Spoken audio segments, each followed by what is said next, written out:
सत्संगत जी, प्यार से कहना धन निरंकार जी। एक जो भी कुछ दिया तो उसके साथ इस तरह का जुड़ाव हो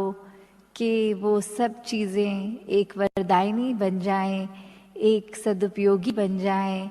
एक अपने हित के लिए बन जाएं। तो कैसे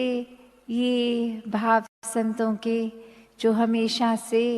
जीवन संवारने वाले होते हैं कि कैसे अपने जीवन को एक हम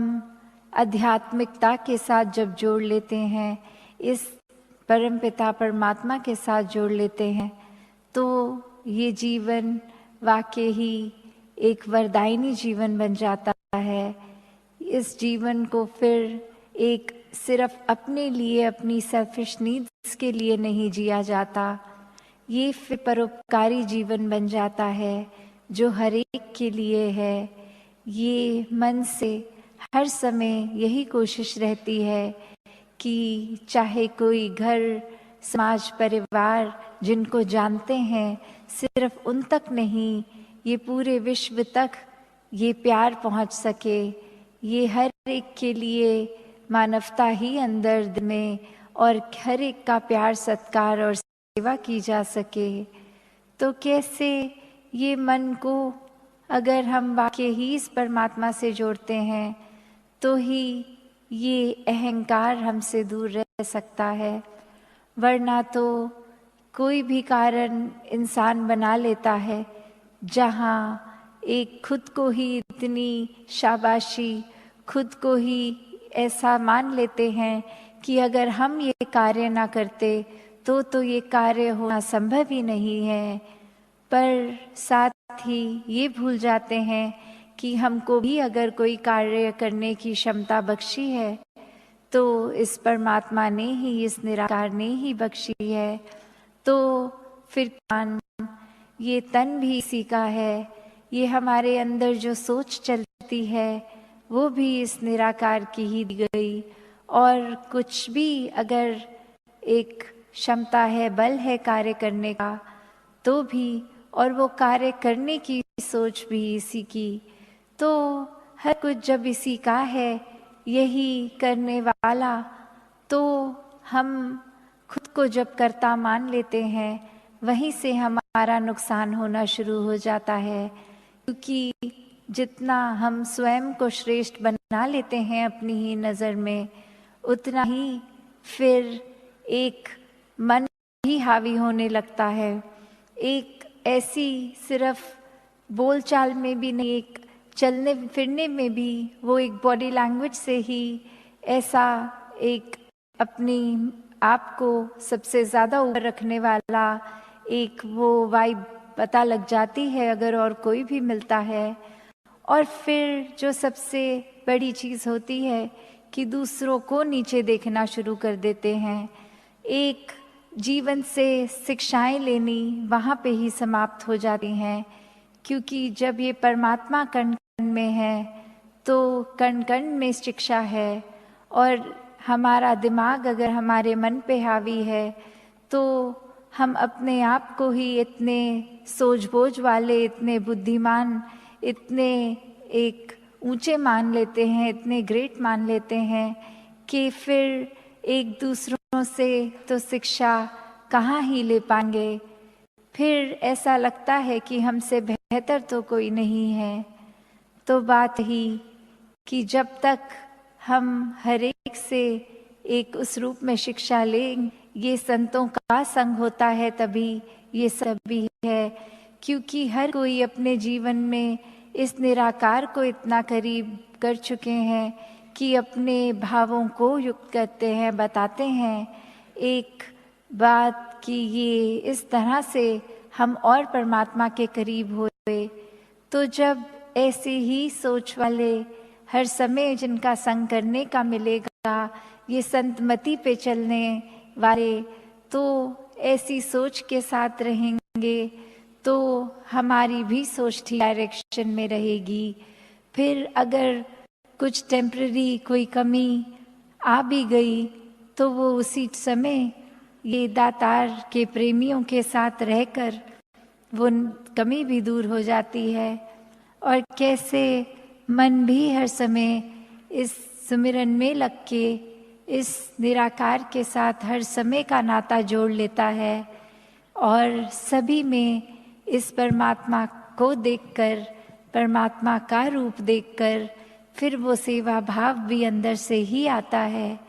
कि कैसे अब वो सिर्फ कोई मदद रूप नहीं हो गई, वो कोई हेल्प नहीं हो गई, वो कोई ऐसी चीज़ नहीं कि किसी की ज़रूरत थी और हमारे पास क्षमता थी, हमने वो ज़रूरत पूरी कर दी। नहीं, अब जो वो सेवा भाव मन का बन जाता है वो एक हर समय की अवस्था है, वो सेवा भाव भी कि सिर्फ ज़रूरत आने पे नहीं, हम तो इस परमात्मा को तन मन धन समर्पित कर चुके हैं, तो ये सेवा भाव 24 घंटों का है। जब भी अगर कोई ज़रूरत है नहीं है तो भी एक भक्त हमेशा एवर रेडी होते हैं। मन के वो भाव उनके 24 घंटे के ही होते हैं कि किस तरह ये परमात्मा की बनाई रचना, ये इंसान जिसमें ये परमात्मा का अंश आत्मा हर समय ही है, तो कैसे वहाँ पे भी एक सेवाएं की जाएं, हर एक के लिए किस तरह से उनके दर्द की भी आज जो बात हो रही थी कि संतों की प्रेजेंस कुछ उस तरह नहीं होती जीवन में कि कोई जैसे टेम्पररी दवाई ले ली है, एक उस तरह का असर छोड़ते हैं क्योंकि खुद भी एक के होते हैं संत, इस परमात्मा को ही मन में रखते हैं,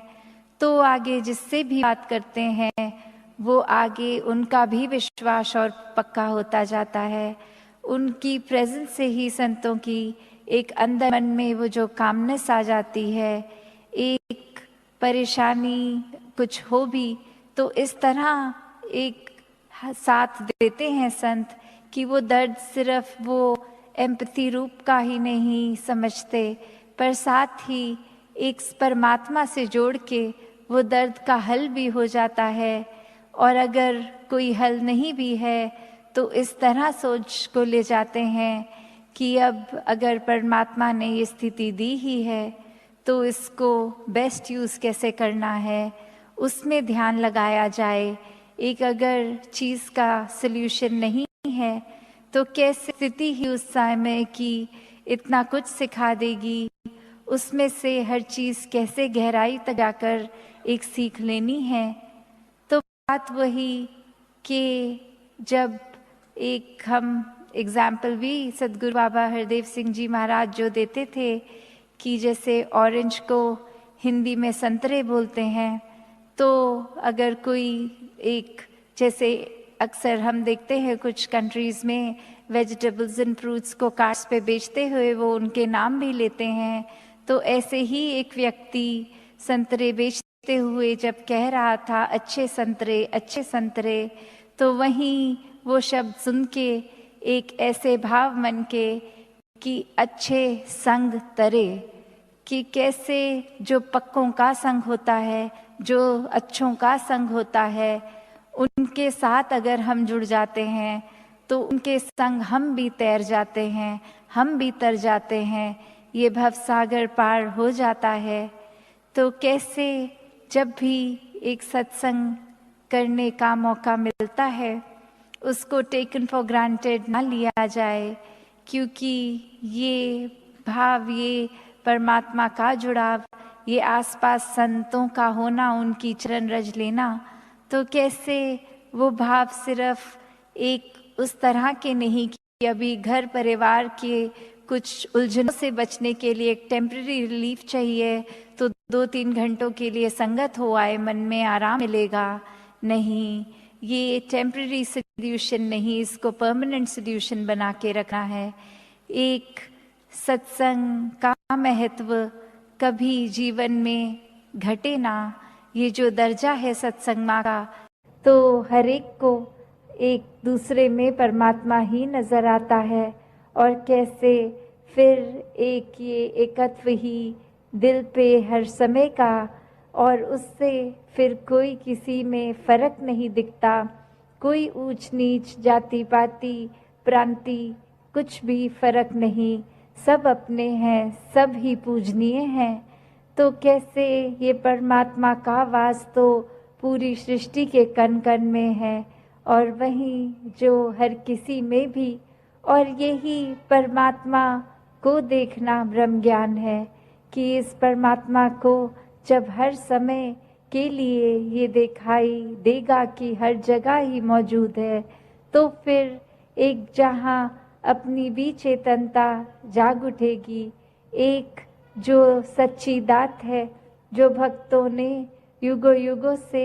समझाई है कि दुनिया भी एक दौलत तो आज है कल नहीं, इसने बदल जाना है, एक माया का रूप बदल जाना है, घर परिवार सोसाइटी सब बदल जाएगा, पर सिर्फ और सिर्फ एक चीज़ जो अपनी जगह में कायम दायम शुरू से थी, अभी भी है, और ये संसार खत्म होने पे भी रह जाएगी, तो वो बस ये परमात्मा, ये निराकार है। तो इस निराकार को पहचान के जीवन में जहाँ फिर वो समझ भी आ जाती है कि जो कुछ इस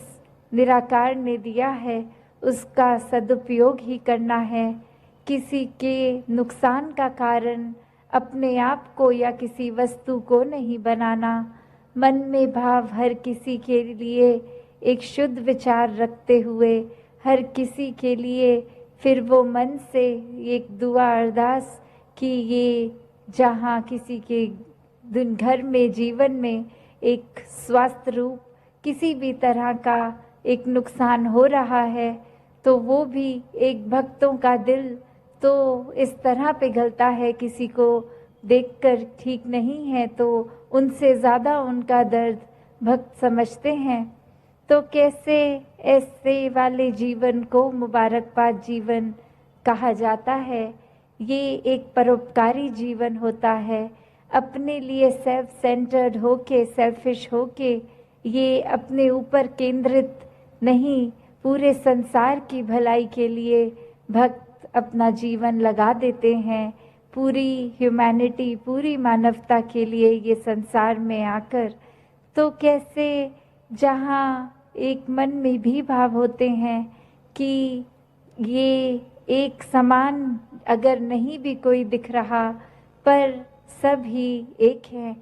तो भाव वही कि भक्तों ने युगों से ये जो संदेश दिया है कि कैसे इस परमात्मा को जानकर फिर अपने जीवन में बदलाव आ सकता है, ये जीवन बहुत ही सहज जिया जा सकता है, ये मन एक स्थिर करके हर समय रखा जा सकता है। इस स्थिर के साथ नाता जोड़ लिया तो मन भी स्थिर। ये एक दुनियावी आंधियाँ आती भी हैं अगर, तो वो कुछ पीस ऑफ माइंड, ये चैन और सुकून दूर नहीं कर सकती। फिर